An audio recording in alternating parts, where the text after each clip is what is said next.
ভেকুলা ভেকুলি বিয়াত দুইজনৰ সৰগৰ ক্ষতি হৈ যাতে মানে ৰাইজৰ উপকৃত হৈ যাতে বহু দেৱতাই বৰষুণ ভাগি আনি দিয়ে তাকে আমি সমস্ত কামনা কৰি ভগৱন্তৰ চৰণ জনাইছো আৰু কৃষ্ণ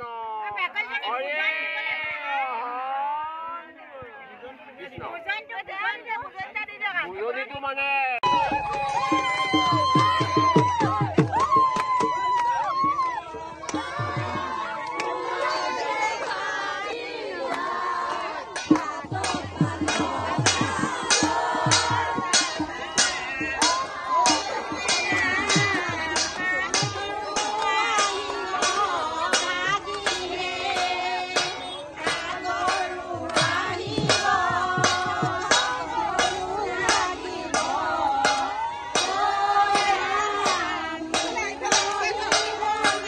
সমগ্ৰ নমাটিবাসী ৰাইজে আজি ভেকুলী বিয়াখন অনুষ্ঠিত কৰা হৈছে।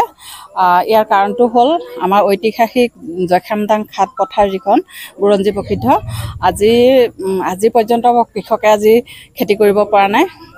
মাটি পথাৰত চিৰাল ফটা দিলে মাটি সকলো কৃষকে বতৰলৈ চাই ৰখি আছে যে বৰষুণ পালে খেতি কৰি ৰোৱা হ'ব বুলি। আৰু আমাৰ ইয়াতে তেনেকুৱা জলসিঞ্চনৰ ব্যৱস্থাও নাই। যদি জলসিঞ্চনৰ ব্যৱস্থা থাকিলেহেঁতেন নিশ্চয় খেতিয়ক আজি উপকৃত হ'লহেঁতেন। আৰু আমি আজি সমগ্ৰ ৰাইজ নমাটিবাসী ৰাইজে ৩-৪খন গাঁৱৰ ৰাইজ লগ হৈ একেবাৰে আমি ভেকুলী বিয়া পতাৰ সিদ্ধান্ত ল'লোঁ। যিহেতু পৰম্পৰাগতভাৱে আজি বহু বছৰ আগৰ পৰা এই নিয়ম চলি আহিছে, তাকে সকলোৱে মনস্থ কৰি আজি ভেকুলী বিয়াখন পতাৰ আমি সিদ্ধান্ত লৈ খুব খৰতকীয়াকৈ আৰু মানে সিদ্ধান্ত লৈ আমি আজি বিয়াখন পাতিলোঁ। আৰু আমি আশা ৰাখিছোঁ আমাৰ এই সমগ্ৰ ৰাইজৰ আশীৰ্বাদত আৰু ভেকুলী বিয়াৰ যি পৰম্পৰা নীতি নিয়মে কৰা হৈছে সেই তাতে বৰুণ দেৱতা তুষ্ট হৈ নিশ্চয় বৰষুণ দিব বুলি আমি আশাবাদী।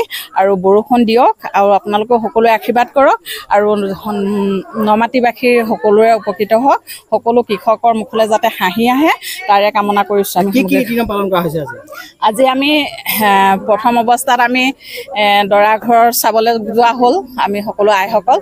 আৰু দৰা ঘৰৰ পৰা আহি ইয়াত ছোৱালী ঘৰত তামোল পাণ পেলোৱা পৰ্বটো আমাৰ দিনতেই হৈ গ'ল। তাৰপিছত এতিয়া সন্ধিয়া দৰা ছোৱালী নিবলৈ অহা হ'ল। লগতে দৰা ঘৰ আৰু কইনা ঘৰ একেলগে হৈ আমি পানী তোলাৰ যি পৰ্ব সেই পৰ্ব ইতিমধ্যে আমাৰ সমাপ্ত হৈছে।